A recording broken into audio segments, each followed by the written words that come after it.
And for my next review is going to be this Bailey's Irish Cream, artificially flavored. I don't know if there would be a biologically flavored cold brewed coffee. But the reason why I picked this one up, besides for it being non-alcoholic, because it's only 10:45 in the morning, I probably shouldn't be drinking that anyway. As opposed to the Maxwell House, which was a hot brewed coffee, this says cold brew.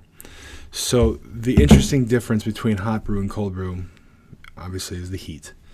When you have hot water hitting the grounds, it releases all the oils, all the essence, everything of the bean, but in a very harsh way. So even if you have a nicely roasted bean, it's always going to have a little bit of a harsher flavor,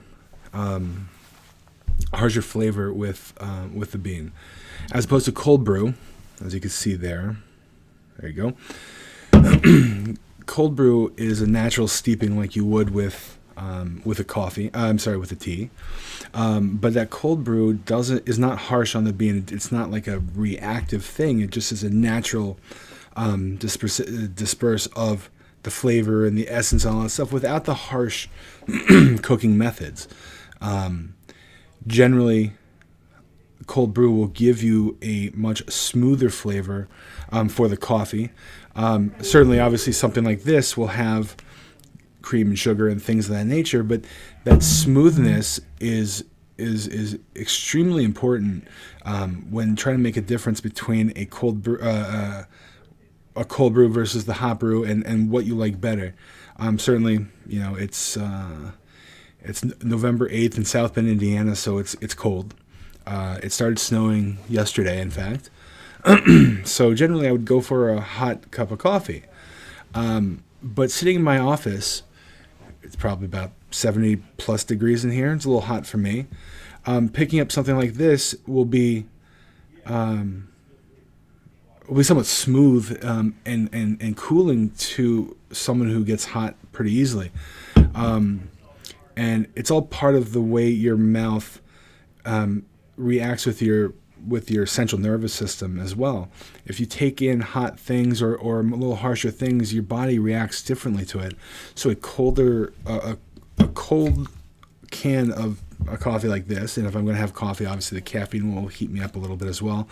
But taking away the effects that would make you hot or kind of shock your tongue and shock your palate, etc., what that will do is make it a lot easier for you to enjoy it. And that's where the whole phenomena of cold brew has come from. So we're going to open this up quickly, try this out.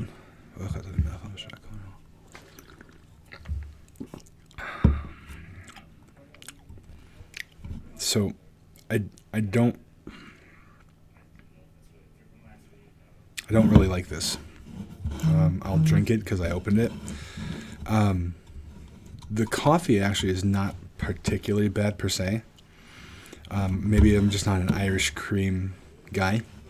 And certainly, someone who drinks coffee black or maybe with a little cream in it,